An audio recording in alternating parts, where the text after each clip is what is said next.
Check out carmarshal.com. The link is in the description. They help support us.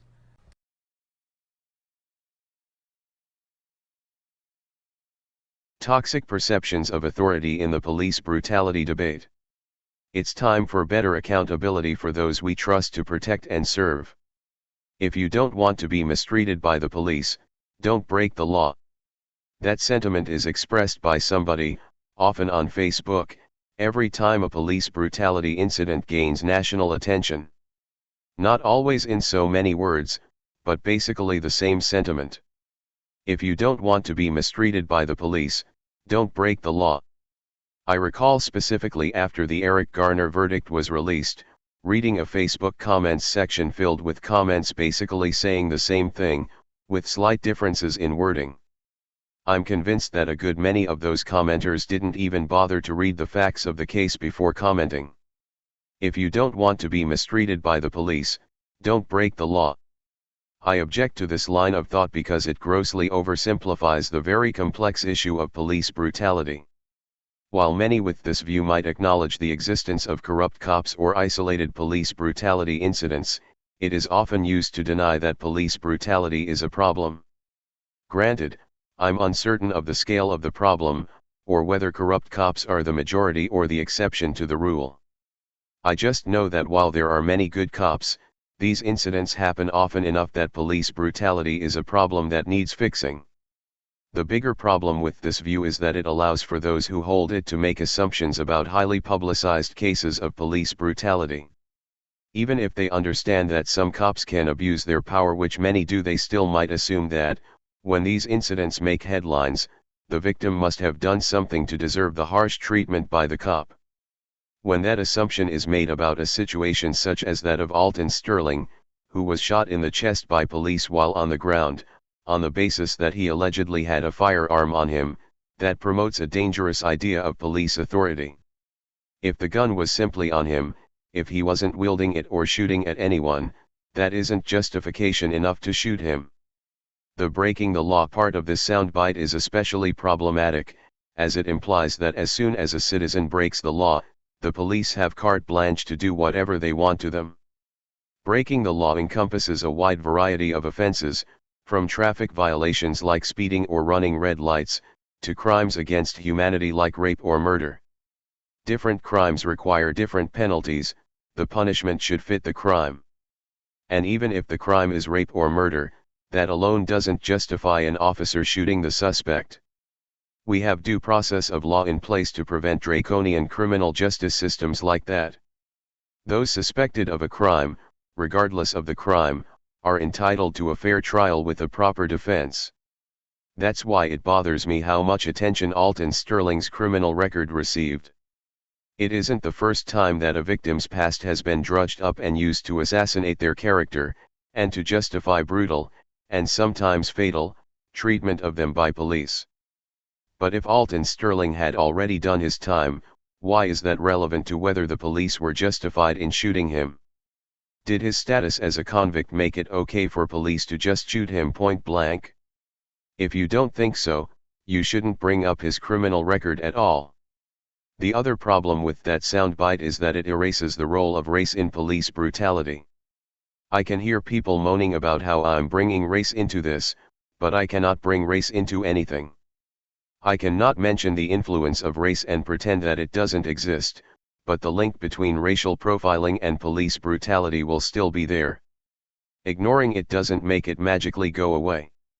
If you still don't think that the color of one's skin doesn't influence treatment of citizens by cops, that the system is stacked against people of color, your opinion is contradictory to the evidence.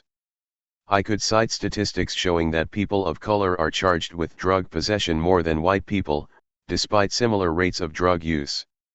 I could cite studies showing evidence of implicit bias against people of color in police officers, including an experiment in which officers who partook in a shooting video game simulation were found to shoot black suspects quicker than white suspects when suspects were armed.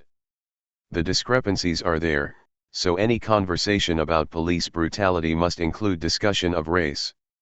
When we entrust certain individuals with the task of keeping our streets safe, we hold them to a higher standard. The officers who do their jobs well and legitimately strive to protect and serve deserve our utmost respect. But police officers are human, too, and with access to the kind of power and authority the police have comes the temptation to abuse it.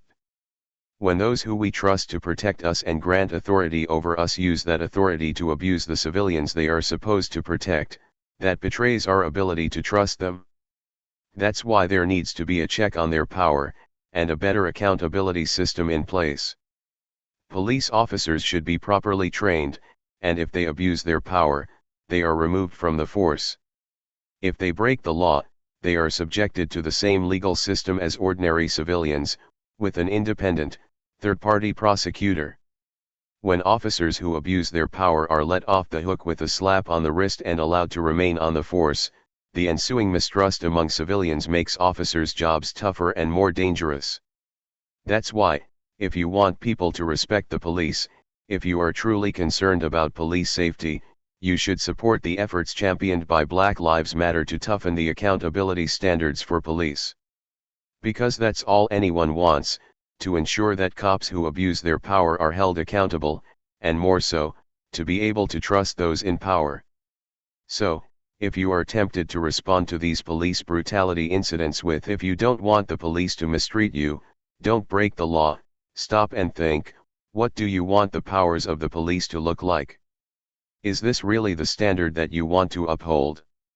I don't know about you, but police officers who do what they did to Alton Sterling, Philando Castile, Eric Garner, Sandra Bland, Tamir Rice, and scores of other black individuals do not deserve my trust and respect, nor do they deserve to wear the badge. No justice, no peace. No racist police.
Hey, Sheriff, we have a question about why your office, your intelligence division, is investigating private citizens for criminal investigation that happen to be activists that are overseeing your department.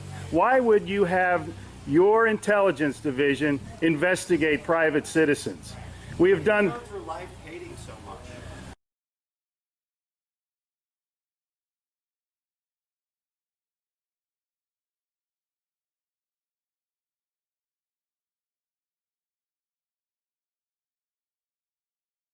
Sir, we don't hate anyone. We love freedom and we love American people.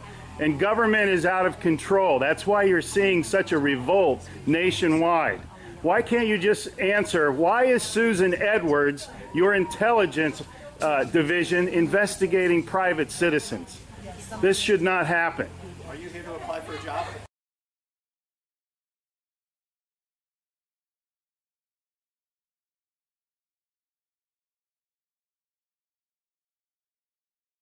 Possibly I might be applying for a job, but that's irrelevant to my question.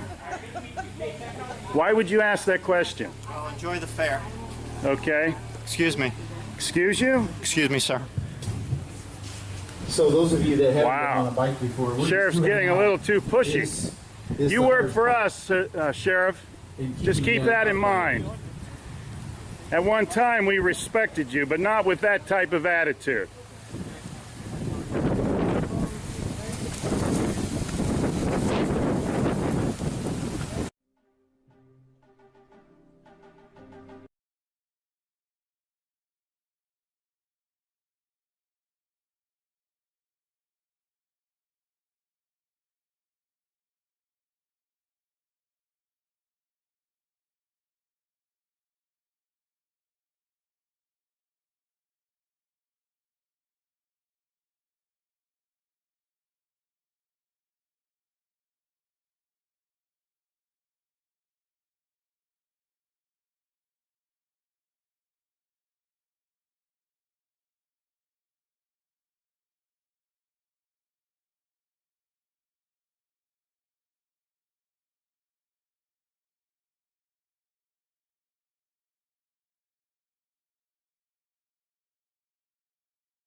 County. This is Charlotte County Cop Watch, and I wanted to explain what fair use is.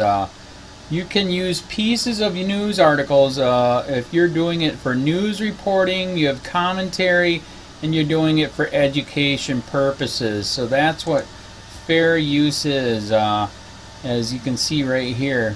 Another reason why I wanted to make this video is to let you know I have just joined with Patreon. A nice thing with Patreon, I make no money on YouTube. They took the money away years ago, and so this is another way to give, and it's a nice thing too because you can give monthly. You can give $1, $5, $10, whatever. I do 4 to 5 hours a day on trying to wake the sheeple up on how corrupt it is and different ways that you can fight the corruption. So Patreon is a way that you can do it, and then of course the old way is still there. Donate to Charlotte County Cop Watch with PayPal or credit card.